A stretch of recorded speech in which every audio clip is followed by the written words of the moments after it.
Sudah jatuh, tertimpa tangga pula, namun akibat ulah sendiri. Inilah setidaknya peribahasa untuk sang aktor utama pembunuhan berencana Brigadir Joshua, mantan Kadif Propam Polri Irjen Verdi Sambo.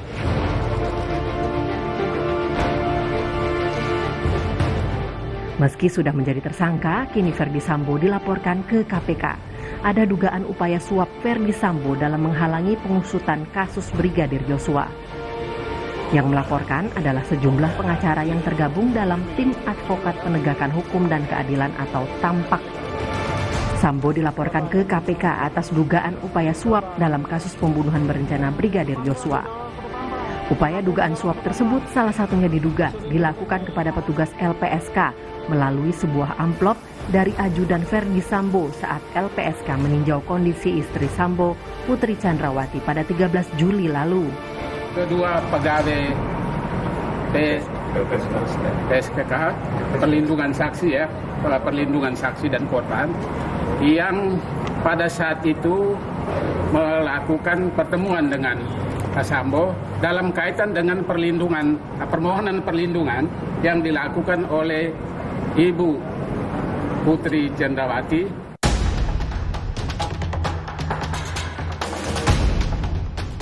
Seperti yang sebelumnya diungkapkan Ketua LPSK Hasto Atmojo Suroyo bahwa stafnya mendapat titipan amplop coklat dari bawahan Irjen Verdi Sambo, namun tak sempat dibuka dan langsung dikembalikan.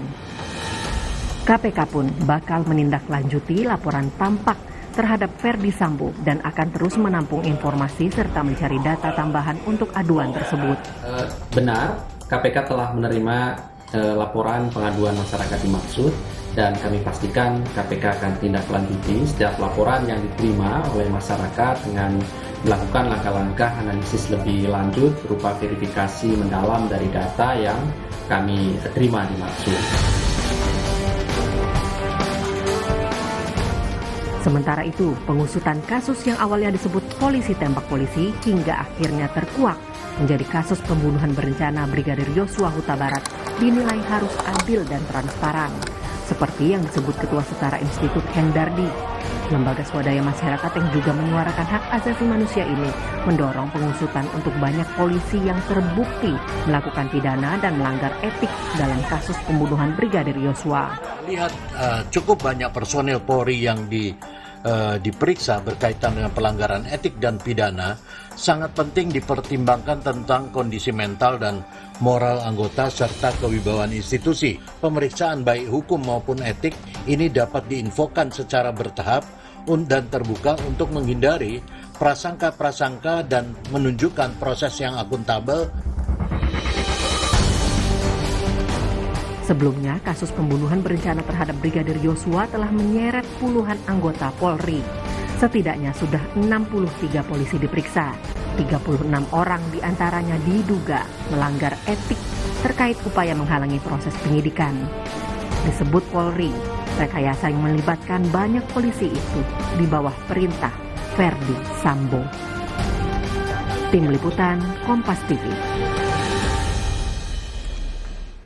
Kasus pembunuhan Brigadir Joshua oleh mantan Kadif Propam Polri Irjen Verdi Sambo memunculkan dugaan kasus baru. Ada dugaan suap untuk menutupi kebenaran dalam kasus ini. Selain kepada LPSK, apakah ada kemungkinan suap ke pihak lainnya? Nah, lalu bagaimana semestinya polisi bertindak untuk mengusut lebih dalam perkembangan kasus ini? Kita akan membahasnya pagi ini. Di studio sudah ada Komisioner dari Kompolnas, Pak Albertus Wahyu Rudanto. Dan secara daring sudah tersambung bersama kami, ini penasehat dari Tim Advokat Penegakan Hukum dan Keadilan TAMPAK, ada Bang Saur Siagian. Dan nanti kami masih berusaha untuk menghubungi pengacara dari Barada Eliezer, Pak Roni Talapesi, namun saat ini masih belum terhubung bersama kami. Saya sapa dulu yang sudah bergabung, ada Pak Wahyu. Selamat pagi Pak Wahyu, terima kasih banyak sudah bergabung bersama kami di studio. Dan juga Bang Saur, selamat pagi Bang Saur. Selamat pagi, Bung Timothy. Terima kasih Bang Saur sudah bergabung sama kami. Bang Saur, ini yang tampaknya maju untuk melaporkan kasus suap atau dugaan suap ini. Dan bukan hanya satu ya Bang Saur ya? Iya, saya kira ini kan LP kedua yang diberikan TAMPAK setelah pertama kami buat LP dugaan pembunuhan ke Propam. Karena dulu kan publik dibohongi oleh cerita-cerita yang sebelumnya ada pelecehan seksual, Ya. kemudian ada dugaan pembunuhan. Namun tampak melihat fakta adalah ada orang terbunuh ajudan di rumah pimpinannya. Hmm. Nah, kami bersyukur atas keterangan dari Menko Polhukam, dari laporan tampak serta laporan dari keluarga. Inilah menjadi modal utama yang didorong kepada kawan-kawan di Kompolnas dan juga tim sus untuk didalami. Bung Timothy, terima kasih bahwa hasilnya sudah ada. Saudara Ferdi Sambo sudah ditetapkan tersangka dugaan rencana pembunuhan serta 3 yang lain. Ya. Nah, upaya-upaya drama-drama dengan menjual istrinya, saya harus dengan menjual keluarganya tiba-tiba muncul di Makobrimob, sebelumnya tidak pernah memberikan penjelasan. Dia mau katakan bahwa dia cinta sama suaminya, tetapi yang terakhir kembali diberi pesan bahwa terlepas apa yang terjadi kepada keluarga kami. Jadi saya teringat waktu dulu Ferdi Sambo ketika diperiksa pertama, dia dengan lantang mengatakan bahwa saya bersalah kepada institusi kepolisian, turut berduka cita kepada almarhum, terlepas apa yang dilakukan kepada keluarga kita, Ya. ke keluarga kami. Ternyata Bung Timothy, ternyata semua ada rekayasa. Nah, sama tampak juga melihat ada lagi upaya uang di pusaran kasus ini. Misalnya yang fakta yang menolak adalah LPSK. Ya. Kemudian, tapi juga sudah kita diberitahukan oleh Eliezer kepada pengacaranya, mereka bertiga diiming-imingi ada sekitar 2 miliar. Sebelumnya juga kita dengar pengacara daripada keluarga Yosua juga ditawarin sekian uang. Kemudian juga bagaimana yang terjadi dengan penasehat daripada Polri, Saudara Fahmi, bagaimana seorang penasehat Polri kemudian ikut merekayasa padahal dia tahu pembunuhan, apakah seperti LPSK juga?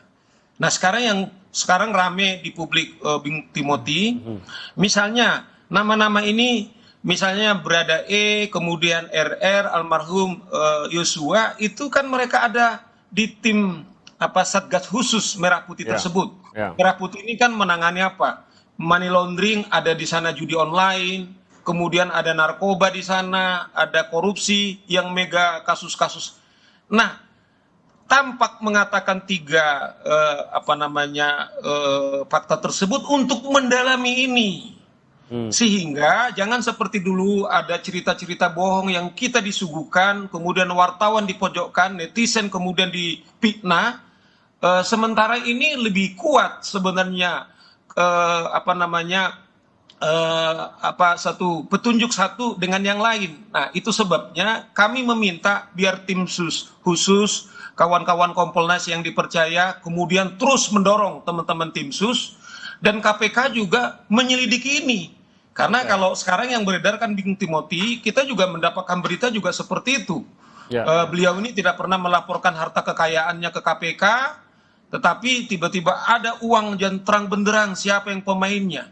Nah, ternyata yang memimpin dulu di Polda Metro, Wadir, yang diundang beberapa lembaga, Komnas Perempuan, kemudian LPSK, ada NGO nggak disebut siapa, kemudian meminta supaya LPSK memberikan perlindungan. Aneh, kok di rumahnya terjadi pembunuhan, keluarga yang terbunuh tidak pernah disinggung supaya dilindungi. Itu yang kita bilang, bahwa polisi telah mematikan raga jiwanya Yosua, tapi ada 65 orang polisi yang jiwanya sudah mati, tidak ada jiwa kepolisiannya, sementara temannya yang mati bahwa di kode etik KPK mereka harus dilindungi.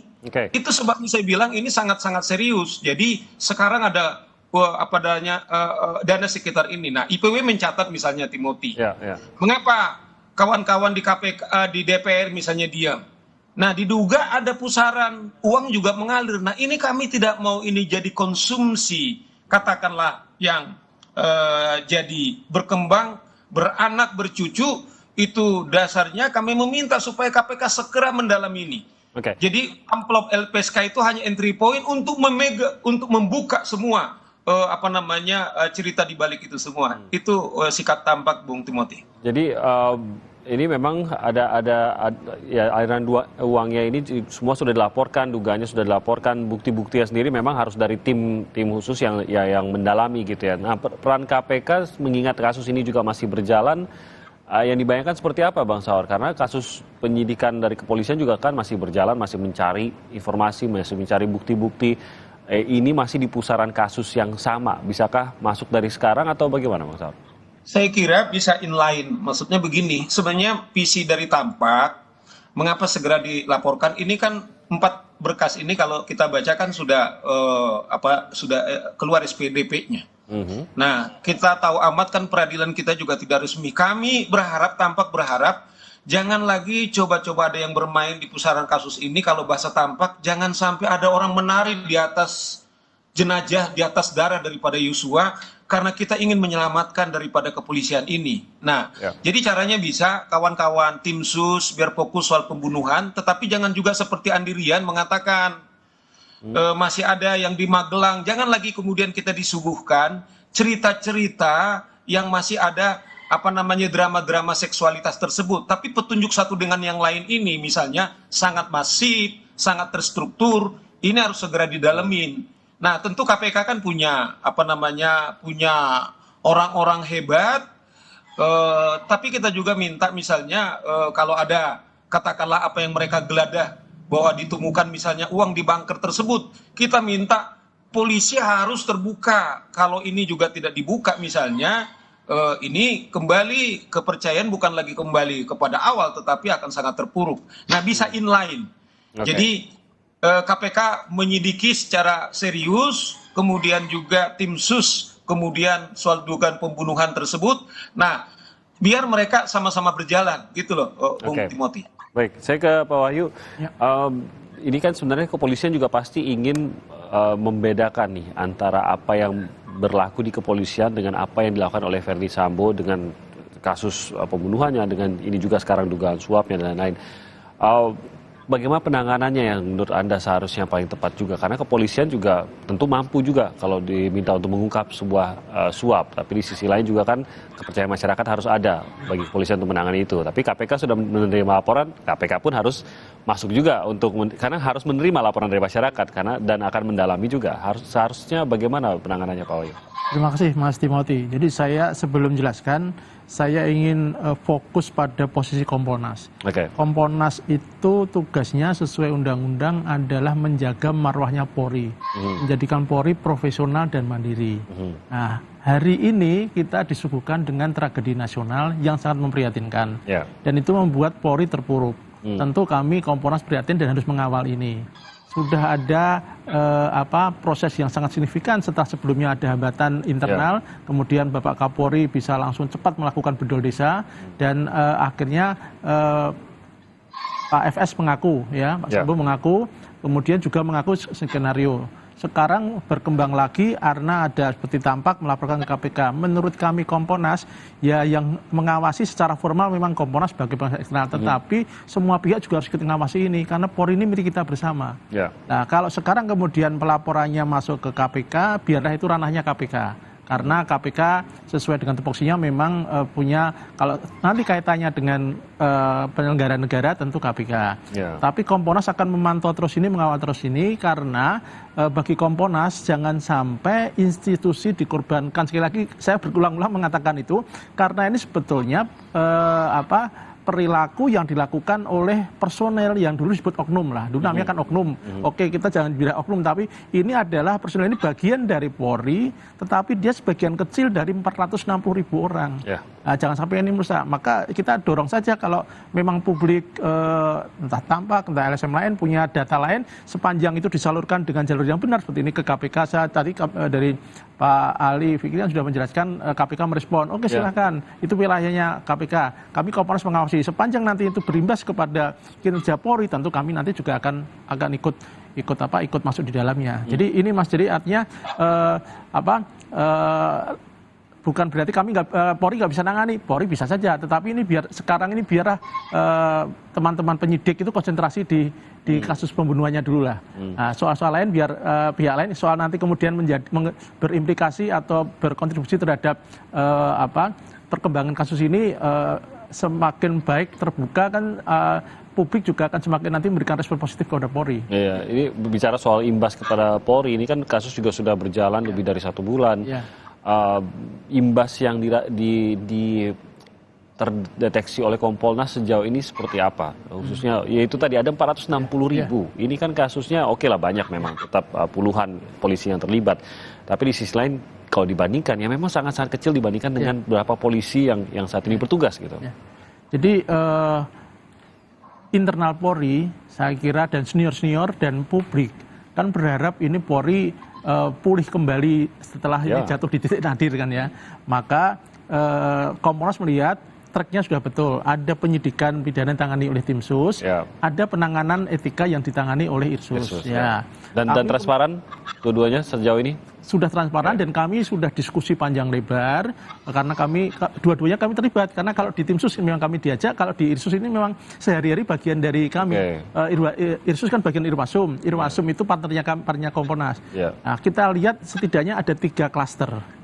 Klaster pertama itu adalah mereka yang terlibat langsung dalam perencanaan. Saya kira ini nanti harus masuk ke pidana. Soal pasal berapa dan sebagainya itu penyidik lah ya. Nanti salahnya, hukumannya bagaimana itu biar pengadilan. Itu bukan kami. Lalu klaster kedua kami melihat yang ikut menghalangi yang kita sebut sebagai obstruction of justice. Ya, jadi seperti tadi apakah benar tidak nanti biar penyidik dia nanti kan tim dari KKIP ya, kode etik profesi kan akan memeriksa seperti yang tadi katanya menyerahkan amplop ke SPK. Betul enggak kalau itu memang upaya untuk menghalang-halangi dengan merubah skenario atau menutupi sesuatu, berarti ini problemnya kan pada upaya menghalangi hukum. Jadi itu nanti ada pasalnya sendiri, biarlah itu penyidik juga ya. Kemudian yang ketiga mereka yang nggak tahu menahu itu juga jangan kemudian dikorbankan juga, misalkan begini, itu kan ada CCTV dicopot dan sudah ada yang menyuruh, tapi orang yang disuruh ini kan kadang tahu, dia kan mungkin hanya pelaksana aja. Dia jangan hanya tahu diminta copot tanpa diberi alasan gitu maksudnya. Dia nggak tahu, hanya suruh copot, dipikir copot mau diperbaiki atau tidak. Ya ini jangan, mungkin hukumannya hukuman disiplin karena ya itu kewenangan, artinya Irsus biar memetakan ini sesuai dengan kewenangannya, kemudian kalau pidana biar ditangani oleh tim sus. Nah, kami dari Kompolnas berharap ini sesegera mungkin, Mas. Sepanjang ini lama, ini Polri, ini momentum lah. Ya, ini momentum. Ini momentum benar-benar untuk kita bersih-bersih, kita bangun Polri. Kalau selama ini ada sesuatu, ya ini dilakukan. Kalau mundur lagi, nanti akan kontraproduktif lagi. Kontraproduktif lagi, betul, kepada kepolisian juga. Nah, sebelum kita break, saya ingin tanya singkat saja, Bang Saur. Anda yakin bahwa upaya suap hanya terbatas pada apa yang kita ketahui saat ini, dugaannya? Makanya saya bilang ini kami hanya entry point. Kalau tadi, misalnya begini, kalau Mas Wahyu mengatakan hanya ada 65 yang terperiksa, yang itu akan diumumkan kepada kita. Ada sekitar 36 orang yang diduga melanggar kode etik berpotensi untuk pidana. Kami tadinya juga berpikir ini oknum, tetapi bayangkan hampir semua Kadif Propam itu terlibat. Ada 3 jenderal bintang 1 yang diumumkan, kita tidak tahu di balik itu, Bung Timothy, tetapi juga bisa melibatkan Kapolres. Konsekuensi manajemen Kapolri, Bung Timothy, berarti kemungkinan anak buahnya juga ikut terlibat. Tapi ternyata tidak berhenti di sana. Rekayasa itu kemudian dikirim LP, kemudian di Polda Metro. Ternyata Polda Metro juga memimpin upaya untuk penutupan ini. Pertanyaan saya dalam usia 77 tahun, Bung Timothy, inikah kita katakan adalah oknum? Mas Wahyu, kita kemudian harus jujur ini, memang katakanlah ini kelihatannya polisi ini lebih bukan tupoksi yang sekarang ini penegakan hukum, lebih kepada adalah tunduk kepada atasannya. Jadi kultur kita ada yang rusak. Apa perintah atasannya kelihatan itu dengan jalan. Saya yakinlah seorang Kapolres tahu bahwa TKP itu sakral, tidak bisa diganggu siapapun. Apakah itu jenderal polisi sekalipun, termasuk Kompolnas, Sigit sendiri nggak bisa. Tetapi ini di mata Kapolres kemudian ada sesuatu TKP yang rusak, kemudian didiamkan. Bahkan dibilang penembak ini, yaitu berada tidak bisa dituntut karena dia menjalankan tugas menyelamatkan dirinya. Itu yang saya bilang pada awal waktu kami bilang LP, ini Kapolres bukan saja jadi polisi tapi juga menjadi advokat dan hakim kepada pembunuh ini gitu loh. Nah, maksud saya mari kita jujur, Mas Wahyu, sekarang ada yang salah di kepolisian kita. Ya toh ini harus kita betul-betul berjuang bahwa ini polisi negara, polisi ayah saya. Tetapi kita juga tidak mau ada satu orang bisa mengorkestra 65 orang. Kemudian termasuk juga orang-orang semua ini yang terlibat di tim Satgas Khusus Merah Putih tersebut. Ya. Ada Mabes di antara Mabes itu sekarang. Apakah sebenarnya ini kita bilang oknum? Ya, ini memang Bang Saur memunculkan pertanyaan mengapa sebanyak itu para kepolisian ini mau melakukan apa yang mereka lakukan. Kan itu menjadi pertanyaannya. Dan Bung Timothy, ini kan satu kasus dugaan pembunuhan. Bagaimana kasus yang lain yang sudah ramai? Katakanlah di baris krim yang lain misalnya, kan sudah sering. Artinya saya bilang, satu kasus ini juga bisa melibatkan 65 orang. Seandainya ini tidak viral, seandainya teman-teman pers seperti Timothy kemudian tidak menyuarakan suara mewakili publik ini, bagaimana sekarang penyidik kalau dibilang no viral, no justice? Tiada manfaatnya kepada laporan kepada polisi, kecuali ada uang, ada temennya. Sekarang kan begitu. Saya pengalaman sebagai praktek. Biasanya kalau kita di ini, kamu ada teman polisi nggak? Kemudian berapa uang yang harus disiapkan? Kecuali yang terakhir adalah kita melawan dan viral, kemudian media mengungkap. Ini adalah bukan jadi isapan jempol gitu loh. Nah, maksud saya, 77 tahun merdeka ini, polisi negara kita, polisi Republik Indonesia, saya mengatakan misalnya begini Mas Wahyu, tolong disampaikan. Waktu saya buat LP tanggal 18 Agustus, saya itu harus parkir di Blok M, karena tidak pernah publik bisa parkir di Mabes Polri. Padahal 3 fungsi kepolisian, Bung Timothy, 1 adalah penegak hukum, 2 menjaga keamanan ketertiban, 3 dia itu pelayan masyarakat yang menggaji mereka. Sekarang yang melapor itu tidak bisa masuk ke parkir polisi, tetapi kita lihat ada mobil yang mewah-mewah bersekeliweran yang dipakai polisi. Dari mana mampu mereka itu kemudian punya mobil-mobil mewah seperti itu? Saya tidak mengatakan tidak boleh orang untuk mewah. Ya toh? Tidak. Tetapi bayangkan itu sudah sangat terang benderang. Inikah yang kita katakan pribadi? Nah, refleksi kita mau bersih-bersih ini ada sesuatu yang salah. Nah, ini harus kita betul-betul reformasi, harus kita perbaiki Pak Wahyu. Bareng-bareng kita. Dan ini momentumnya yang bisa dipergunakan juga oleh kepolisian kalau memang mau benar-benar membersihkan hal tersebut. Kita akan lanjutkan lagi, tapi kita akan jeda sebentar. Nanti kami akan melanjutkan perbincangan ini terkait juga dengan mengenai dana yang diduga dimiliki juga oleh FS atau Ferdi Sambo ini yang ada yang sampai mengatakan mencapai 1 triliun. Benarkah hal demikian? Kita akan bahasnya usai jeda berikut ini.